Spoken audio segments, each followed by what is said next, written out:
When you're asleep, ladies and gentlemen, you need your dreams.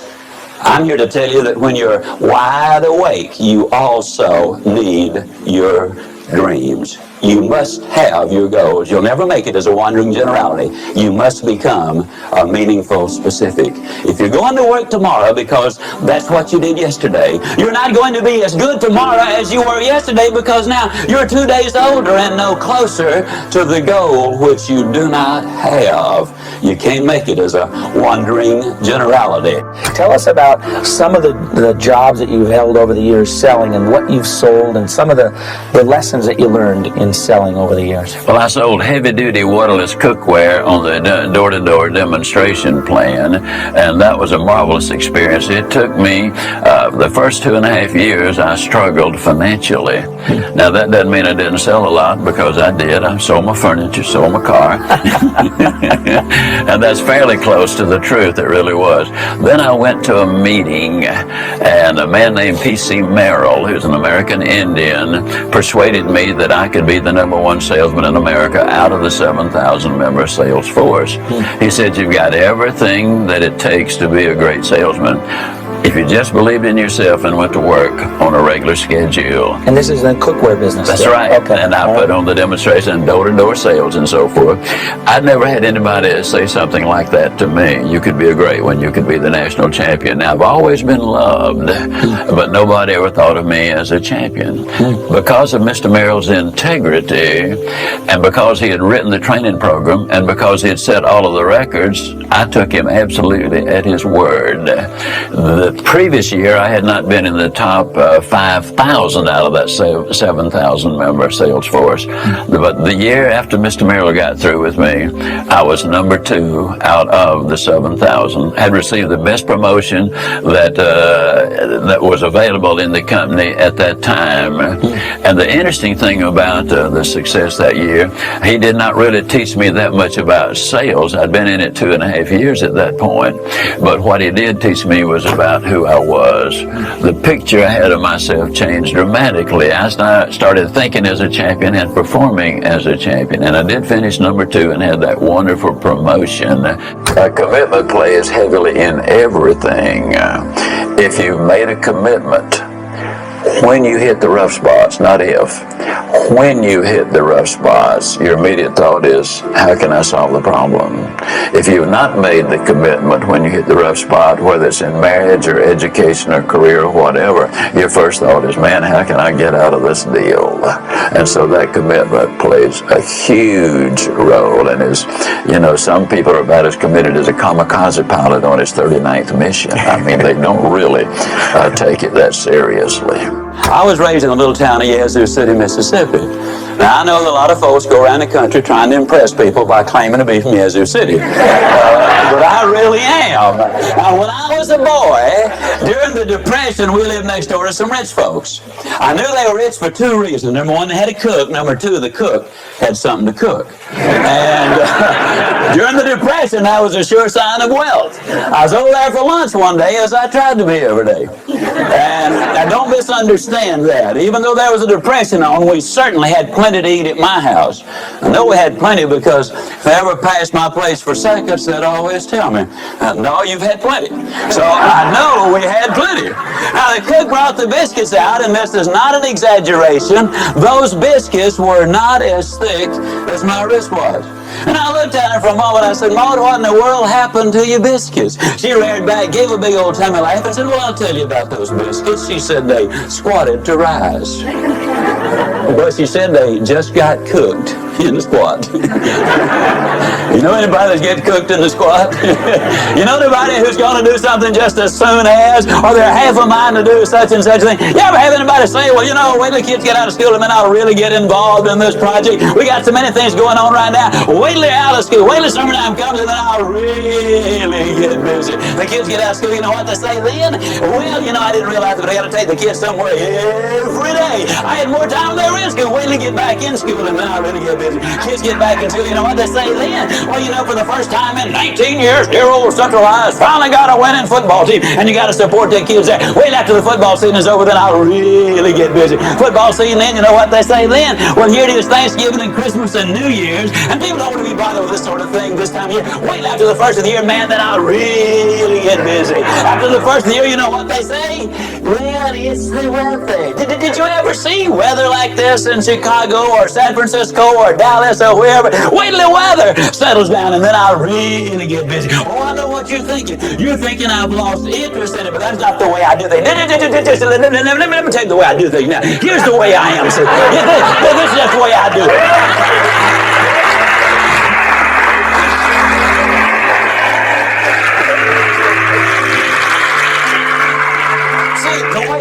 Things is I get everything organized. I get it lined up. I have everything in just such and such order. And then, man, once I get it all put together, that's when I really get after it. I mean, that's just the way I've always been that way. Do things that way. I know some of these other folks are hitting me right now, but you just wait. I'll catch them. But this weather, it is just so horrible. Wait till it clears up. And the weather clears up, you know what they say then? Well, here it is. It's Easter time. And Easter time, you know, that's a family time. And we always spend a lot of time together. And you said so yourself. The family is extremely important to you. You do the work for the family, and if you can't spend some time with them, you might as well not do all the work. I mean, wait till after Easter's over, then I'll really get busy. And then after Easter, you know what they say? At long last, we've got some beautiful weather. And I haven't hit a golf ball or wet a hook, and I don't know when. Man, I got to have some R&R. I got to have some rest and relaxation. And you know, you said you can't work all the time. I mean, an individual needs some time with themselves. Wait till I relax a little bit, and man, then I'll really get after it. And finally, they get after it a little bit, you know, or when they have the fun and relaxation, then they say, well, it's almost time for the kids to get out of school. And that's where we came in. As we say down home, folks, you can put this in your pipe and smoke it, because it's the truth. The people who wait for Aunt Matilda to move out, or John to get on the day shift, or the new models to come out, or the new mayor to come in, or for the new advertising campaign to get started. The people who wait on the new senator in Washington, or until inflation slows or the rate of interest comes down. The people who wait for changes to take place out there before they do the changing in here are flat going to end up getting cooked in the squat. The rule is simple. You do it now. You do it now. How many of you feel like I've made this talk before? Can I see your hand, please? Several hundred times. I made it yesterday. You know what I did between yesterday and today? I spent over 6 hours getting ready for today. You see, I think it would be arrogant if I thought I could stand up and spit it out just because I did it yesterday or hundreds of times. That's arrogance. That's when Buster Douglas knocks out Mike Tyson. That's when an expansion team in Houston beats an established NFL team in Dallas. I dare not. Look at the people here, several thousand. I'm taking over an hour. That's several thousand hours of time. Where would my integrity be if I came here unprepared to make something, a presentation that could make a difference in your life? There is no way. You gotta prepare for it, ladies and gentlemen. Almost did not go to the most important sales meeting I would ever have missed. That's that morning I awakened. I'd been up there in Charlotte all day long in a meeting and didn't learn anything. 5 o'clock, the alarm clock goes off, and it was an alarm clock in those days. Now it's an opportunity clock. If I can hear it, that means I've got an opportunity to get up and go. If I can't hear it, that might mean I done got up and gone. Well, anyhow, went off. We were living in a little 3-room apartment above a grocery store. 5 o'clock, weather was horrible. When the clock went off, you know, I looked out and I said, no sane person would ever get in a little Crosley automobile without a heater in weather like this and drive all the way to Charlotte to go to another meeting. So I lay back down. As I lay down, the words of my mother came back to me. Son, if you work for a man, you work for him all the way. You're loyal to him in every way. And if your word is no good, you're no good. I had promised this company, which had taken me 2 months to get the job, that if they would give me the opportunity, I'd be at every sales meeting, I'd be at every training session. And in 2.5 years, despite my lack of success, I'd been at every sales meeting, at every training session, and I'd never even been late. The words of my mother came back. I rolled out of bed and went to the meeting. That's the one that changed my life. How did it change your life? It changed my life because that's the day that Mr. Merrill persuaded me that I could be the champion. Comes full circle. Oh man, it sure did. And so it made all the difference in the world. I want to talk a little bit about goals on the line of how do you lose 37 pounds and write a book. I'm just going to kind of give you that as an example. For 24 years of my adult life, by choice, I weighed well over 200 pounds. I say by choice because, you see, I have never accidentally eaten anything. I mean, it's always been deliberate. And when I choose to eat too much today, I have chosen to weigh too much tomorrow. You can choose to set goals and realize your potential, or you can choose not to set them. Now, if you choose not to set them, you got to understand that the consequences are not going to be good down the road. For 24 years, I was going to lose that weight. As a matter of fact, in 24 years, I lost several thousand pounds of weight. How many of you already know exactly what I'm talking about? But it wasn't until I wrote it down, put a date on it, listed the obstacles I had to overcome, identified the people, the groups, the organizations I needed to work with, spelled out a plan of action, set that time limit in there, and identified all of the benefits to me. It was only when I did that that the goal became a reality, and I lost the weight. For 10 or 15 years, I was going to write a book. You know anybody who's going to do just a whole lot of things, folks? I was going to write a book. But it wasn't until I got busy writing the book and writing the plans first before the book ever materialized. Now, if it sounds like I'm trying to sell you on having goals, how many of you are getting close already? How many of you are becoming convinced right quick like that you need to have those goals? There's no question about it. The immortal J.C. Penney many, many years ago said, give me a stock clerk with a goal, and I'll give you a man who'll make history.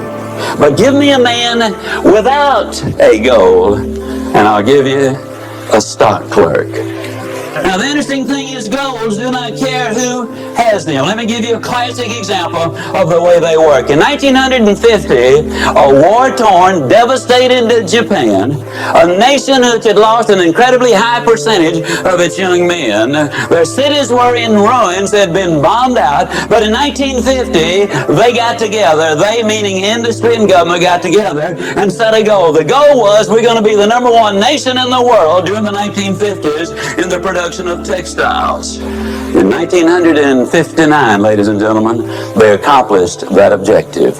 In 1960, they set another goal. We're going to be the number one nation in the world in the production of steel. Now, when you understand there's no iron ore in Japan of any significance, there's no coal of any significance there, we're going to be the number one nation in the world in the production of steel, it seemed like an absurd goal, and yet they reached their objectives. They had taken all of the steps. In 1970, the Japanese set another goal. They said during the 70s, we'll be the number one nation in the world in the production of automobiles. They missed it, folks. 1 year it took them until 1980. In 1980, they set another goal. And this time their goal was, we're going to be the number one nation in the world in the production of computers and electronics. Yes, indeed, ladies and gentlemen, you absolutely must have those goals. Let me share with you a true story out of my notebook of life. A number of years ago, got an incredible letter from a gentleman in Toronto with a substantial check in it. He said, my friend Steve Walker is following the wrong role model. He's working himself to death. His family is falling apart. His health is in danger.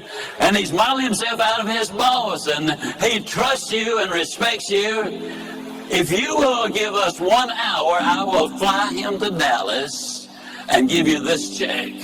Wouldn't you love to have a friend like that? I sent the check back and I said, come on down.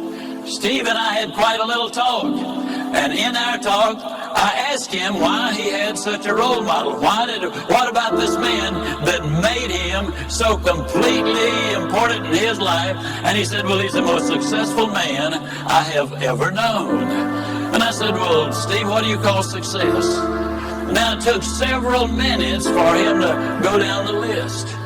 But the interesting thing is, though they're not in the same order that I have put them, or we list them now, these are the 8 things that he said he really considered to be successful. If a man was happy and healthy and at least reasonably prosperous and secure, if he had friends and peace of mind and good family relationship and the hope that the future's going to be better, he said, I consider that man as successful. Now I'm going to really encourage you to take some notes right here. And all I want you to do, and you'll be the only one that'll see it, somewhere right in as I go down the list, write whether you get a plus on that one or a minus on that one. You'll be the only one to see it, but it might be an eye-opener. You see, most people never dare to evaluate really where they are. And you gotta know where you are before you can really determine your chances of getting what you really want out of life. And so I said to Steve, I said, I understand that your boss is very important to you. You consider him to be successful. When he finally got through with the identification, as I said earlier, these were the 8 things that he said, I think that's important for success, to measure success. I said, well, Steve, let me ask you now, as far as happy is concerned, tell me, how happy is your boss? He said, oh, I don't think he's happy at all. I said, why not? He said, well, I've never heard him laugh, and he seldom smiles, and besides that, he's got ulcers. I said, well, do we give him a plus or a minus? He said, oh, you give him a minus. Please grade yourself as we go. This is so important for you. Then I said, that also tells me something about his health. If he's got those ulcers, do I give him a plus or a minus? He said, you give him a minus. I said, that also says something, Steve, about his peace of mind. Because you don't get ulcers because of what you eat, but what's eating you. I said, do we give him a plus or a minus? He said, we give him a minus. I said, Steve, I've asked you one question about what success is, what balance is, what's important to you. One question, and your boss comes up with 3 minuses. I said, tell me how prosperous he is. He said, man, he's got money running out of his ears and he's getting more every day. I said, we give him a plus on that one, don't we? He said, we sure do. I said, how secure is your boss? He said, well, he's as secure as money can make you. And I said, well, Steve, let me ask you, did you read where 2 billionaire brothers here in Dallas went bankrupt? I said, how does your boss compare? Oh, man, he doesn't have that kind of money. Did you read where our ex-governor was worth $100 million at one point? He is now bankrupt. How does your boss compare? Oh, he doesn't have that kind of money. Now, understand, Steve equated security with corporate position and bucks in the bank. So I said, well, Steve, let me ask you, would we give your boss a plus or a minus or just a question mark on that? He said, let's be generous and give him a question mark. I said, how many friends does your boss have? I hope you're marking these for you. How many friends, real friends, does your boss have? He said, I don't think he's got any. I'm not his friend. I just happen to admire the guy. To tell you the truth, he's somewhat of a jerk. I said, okay, we give him a minus on that one. I said, tell me about his family. And he said, well, his wife's divorcing him. Well, that one's easy to answer. I said, how much hope does he have for the future? He said, well, before I started talking to you, I thought he had a lot. But right now, I don't think he's got any. Why did that statement come forth? Because for the first time he had evaluated it. That's what we need to evaluate, where we are. Are we investing our time properly, using our resources properly? What will the end results be? Well, then I said to Steve, when that was over, we give him the minus there. I said, Steve, of the 8 things that you consider marks of success, he gets 1, 2, 3, 4, 5, 6 minuses. He gets 1 plus and 1 question mark. I asked Steve a question. I'm going to ask you the same question. Steve, would you swap places with your boss right now, knowing what you know? He looks at me kind of stunned. He slowly rose to his feet and said, no, I wouldn't. Would you? I never will forget this particular thing. on the radio interviews I was having done and did, at least 90% of the first 25 of them would always start with the same thing. Zig, they tell me you could sell anything to anybody. I said, yeah, they lied to you when they said that, because you've just described a con artist. No legitimate professional salesperson would ever dream of selling anything that he did not fervently believe was in the best interest of the person he was selling to. Of all the qualities that a good salesperson must have, number one is integrity.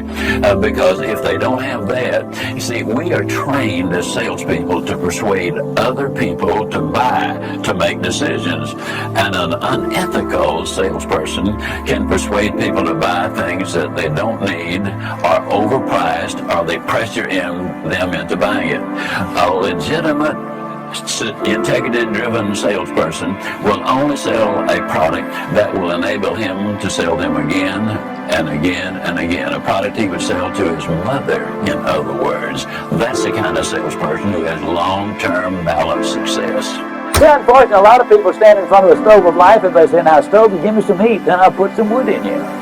That ain't the way it works. You got to put something in before you can get anything out. So many times, the employee goes to the employer and says, give me a raise, then I'll start coming to work on time. Or so many times, they will come to him and say, make me the boss. Now, I know I haven't been here very long, don't really deserve to be the boss, but I just function better when I am in charge of the thing. You reward me now, and then I promise you, I'll learn what this business is all about later on. Reward me now, and I'll produce later. It doesn't work that way. Can't you just see a youngster in school saying, teacher, if I take a failing grade home, my parents are going to skin me alive. Pass me on this quarter, and next time I'll study more than anybody else. Reward me now, I'll produce later. It doesn't work that way. Can't you just see an old farmer standing out in the fields in October and saying, Lord, I know I didn't plant a thing this year, but if you give me a big crop this year, I'll plant more than anybody next year. It ain't that way, folks. You got to put something in before you can expect to get anything out. Well, he's just pumping away. That's hot. It's August. I mean, the question is just how much pumping are you going to do for a drink of water? And finally, old Bernard said, Jimmy, I don't believe there's any water down there. Jimmy said, yeah, it is, Bernard. In South Alabama, the wells are deep. We're glad they're deep, because the deeper the well, the cooler, the cleaner, the sweeter, the purer, the better tasting the water. And isn't that true of life? Isn't it true that if you could become an MD by 6 weeks of summer school, that the rewards would be almost minimal or nothing? And how many patients would you have? Isn't it true that if you become a sales expert in 3 days of a training school, that the rate of pay would go down rather radically? Isn't it true that anything worth doing is worth doing poorly? Until you can learn to do it well. We'll never know how many kids have missed a college scholarship because they didn't study an average of 10 more minutes a day. We will never know how we come so close to promotion, but we grew discouraged and quit too soon. We'll never know how much more success we would have had we just had a little more pumping in there, and pump and pump and pump and pump. Well, finally, old Bernard just got disgusted. He threw up his hand. He said, Jimmy, there's just no water down there. Jimmy said, don't stop, Bernard. Don't stop. If you stop, the water's going to go all the way back down, and then you're going to have to start all over. The reality is, folks, and I'm totally convinced of this is the story of America. This is your story. This is the story of success. This is the story of life. I believe with all of my heart that if you will pump long enough and hard enough and enthusiastically enough, that eventually the reward is going to follow the effort, and then once that water starts to flow, all you got to do is just keep a little easy, steady pressure on it, and you're going to get more water than you can possibly use. The basic problem is this. So many times people get involved in something, and they'll say, well, I'll give it a try, and if it works out, that'll be good, and if it doesn't work out, hey, I ain't going to kill myself. You know what I mean, fella? Well, I got to tell you something, folks. You're going to pump forever like that before anything happens. When you get into something, grab that sucker and get with it. And then once the water starts to flow, then, ladies and gentlemen, that's what Strategies for Success is all about. You need to read at least 20 minutes every day. Now, I spend about 2 hours a day or more, But you got to understand, this is my business, this is my life, this is my profession. I got to do it. Fortunately, I just absolutely love to do it. But 20 minutes a day will make a dramatic difference. Now, obviously, I'm talking about reading something good, powerful, positive, biographies, autobiographies, self-help books, motivational books, books about your business, your profession, the industry of which you are a part, books about human nature, how to deal with people. If you are an average reader, that's 220 words a minute. If you will just read 20 minutes a day, at the end of the year you will have read 20 200-page books.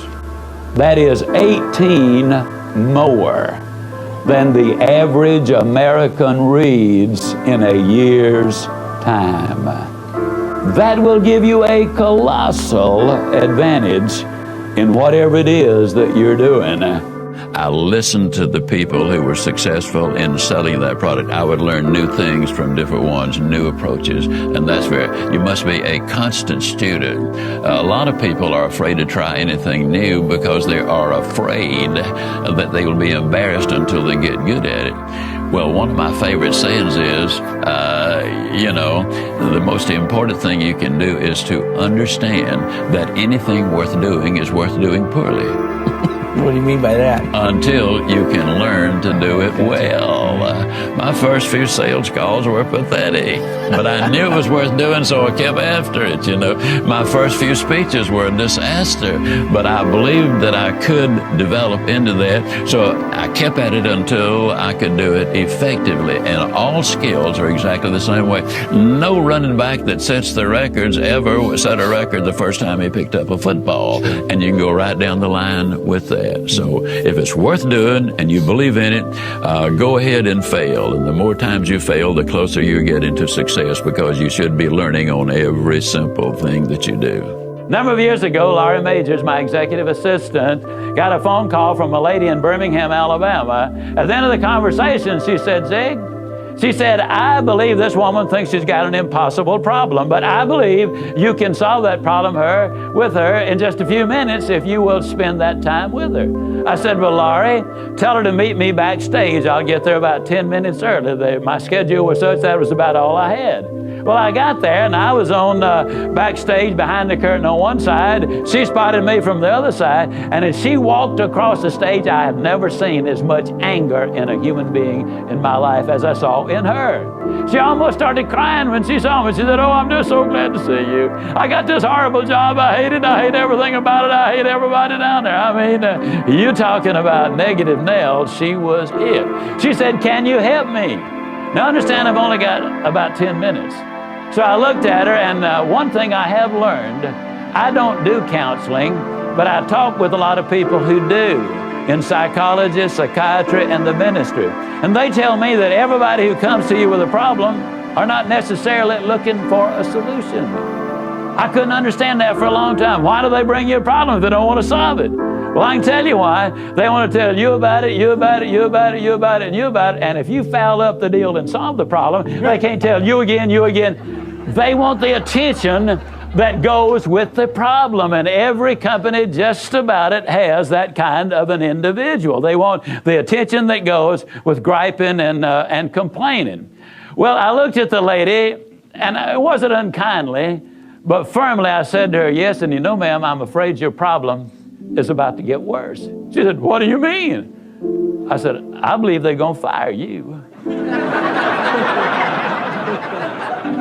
She was stunned. I couldn't have stunned her more if I'd hit her in the face with a bucket of ice water. She said, fire me? Why on earth would they fire me? The inflection in her voice clearly said, they're the bad guys, I'm the good guy. Why don't they fire them and keep me? Have you ever noticed that people who are the problem never recognize that they are? They're in complete denial. They think denial is just a river in Egypt. Why would they fire me? I said, ma'am, I don't believe there's a company in America big enough to contain this much poison in one small spot. Have you ever noticed that when somebody is about to lose something they've been complaining about, whether it's a car, a home, a mate, a job, or whatever, When all of a sudden it appears they're going to lose them, it takes on brand new value. She looked at me and said, well, what can I do? I said, do you really want to know? She said, yes, I do. That's the reason I came to see you. I came looking for help, but you sure haven't been any help so far. I said, well, ma'am, I've got an idea, and I will absolutely guarantee you it positively, definitely, absolutely will work if you will just do it. She said, I'll try anything within reason. I said, okay, when you get home tonight, all of your household tasks are complete. It's bedtime. Get off in a room right by yourself. Get a sheet of paper out, and at the top of it write, I like my job because. She interrupted me. She said, that'll be easy. I don't like nothing about that job. Don't like nothing about those people down there. And I said, well, just as a matter of curiosity, do you work there for benevolent reasons, or do they pay you for working there? She said, well, I got to confess, they pay me. And I said, and you don't like to be paid? Oh, she said, yes, I do. I said, okay, tell you what you do. Open your notebook right now. We'll start our list of the things you like about your job. They pay you for working there, and you do like it, don't you? She said, absolutely.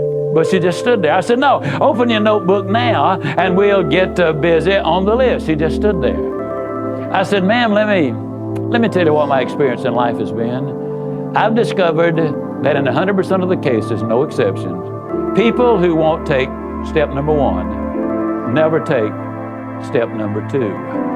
You see, she had come to me with an impossible dream. Her dream was that nice Mr. Ziglar was going to solve all of her problems, and she would live happily ever after. Well, folks, I got news for you. I can't solve her problems. I can't solve your problems. But I will give you some steps that I'll absolutely, definitely, and positively will work for you, as it worked eventually for her. I said, well, ma'am, let me tell you something. Unless you're willing to take step number one right now, it's been nice talking with you. She angrily opened her notebook. Before we got through, there were 22 things she liked about her job. Not only did they pay her for working there, they paid her above average. She had 3 weeks vacation with pay. She had a retirement program. She was in on profit sharing. She had health insurance, life insurance, and accident insurance. She lived less than 10 minutes from home. She was in on management decisions. The company sent her to 3 seminars a year to be paid for. She had her own private office and parking place. 22 things that she liked about her job. Now I said, ma'am, when you get home tonight, everything is finished. Get off in a room right by yourself. Close the doors, change one word from I like my job to I love my job. Get in front of that mirror, and folks, I cannot say this strongly enough, but I'm going to try. The eyes are the windows of the soul. Look yourself in the eye, and with excitement and enthusiasm, say, I love my job because they pay me for working there. I love my job because they pay me above average for working there. I love my job because I have a wonderful insurance program. I love my job before every one of the statements. You will sleep better that night. You see, there's something hidden in what I'm saying to you now. When she says, I like my job, she's really saying, I'm grateful for my job.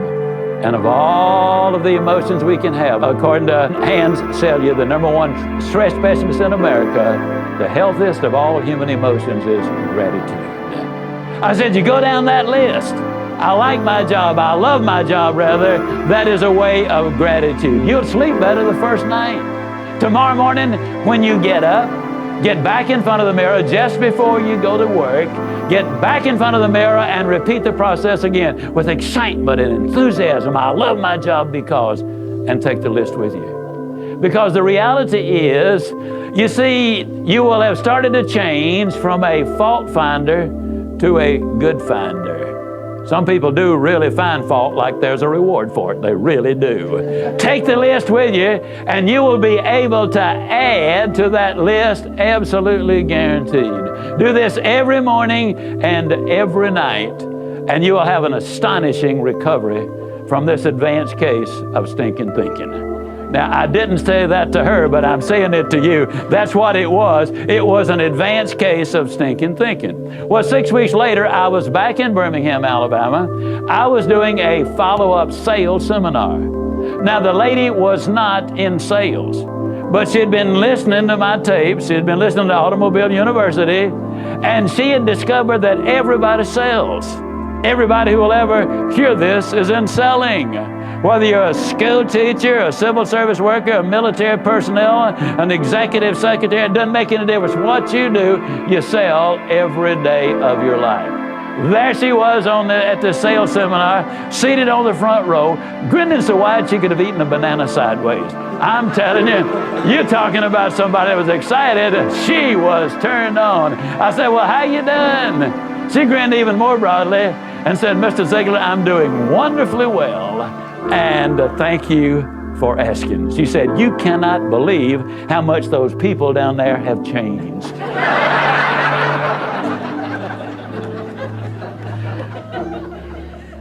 I got to lay it on the line, folks. You're not going to change anybody else till you change you. Everything really does begin with you. Now, you see, the unfortunate thing, this lady had been raised in a very negative environment. First, her parents had told her that she'd never amount to anything. They had said, you know, you're always late, you're always sloppy, why can't you be like your brother or your sister or whatever? When she got married, her husband had continued it, and so her self-talk had become completely negative. Everything that she said about herself was negative. Like Dad said, I'll never amount to anything. Or like my husband says, I can't do anything right. But when she started changing the input, then some radical changes took